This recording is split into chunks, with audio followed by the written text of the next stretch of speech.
ಇಲ್ಲಿ ಸೋನು ಎಂಬ ಹುಡುಗಿಯನ್ನು ಯಾರೋ ಹಿಂಬದಿಯಿಂದ ಬಂದು ಅವಳನ್ನು ಸಾಯಿಸಿ ಹೋಗಿದ್ದಾರೆ. ಯಾರು ಎಂಬುದನ್ನು ವಿಚಾರಣೆಯನ್ನು ಮಾಡಲು ಇನ್ಸ್ಪೆಕ್ಟರ್ ಮೇಹುಲ್ ಅವರು ಅವರ ಮನೆಗೆ ಬಂದರು. ಅಲ್ಲಿದ್ದ ಆರ್ಯ, ಸೋನಂ ಹಾಗೂ ಜಾಯ್ ಇವರ ಮೂವರನ್ನು ವಿಚಾರಿಸುತ್ತಿದ್ದರು. ಅವರು ಕೇಳಿದ ಪ್ರಶ್ನೆಗಳಿಗೆ ಇವರು ಕೊಟ್ಟ ಉತ್ತರಗಳು ತುಂಬ ಮುಗ್ಧಾದ ಉತ್ತರಗಳಿದ್ದವು. ಆದ್ದರಿಂದ ಇನ್ಸ್ಪೆಕ್ಟರ್ ಮೇಹುಲ್ ಅವರಿಗೂ ಸಹಿತ ಗೊತ್ತಾಗಲಿಲ್ಲ.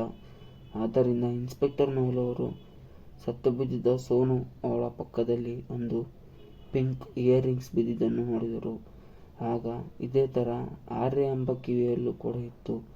ಆದ್ದರಿಂದ ಇಲ್ಲಿ ಸತ್ಯ ಕಂಡುಬರುವುದೇನೆಂದರೆ ಈ ಕೊಲೆಯನ್ನು ಆರ್ಯ ಎಂಬುವ ಯುವತಿ ಮಾಡಿದ್ದಾಳೆ. ಎಲ್ಲರಿಗೂ ಧನ್ಯವಾದಗಳು.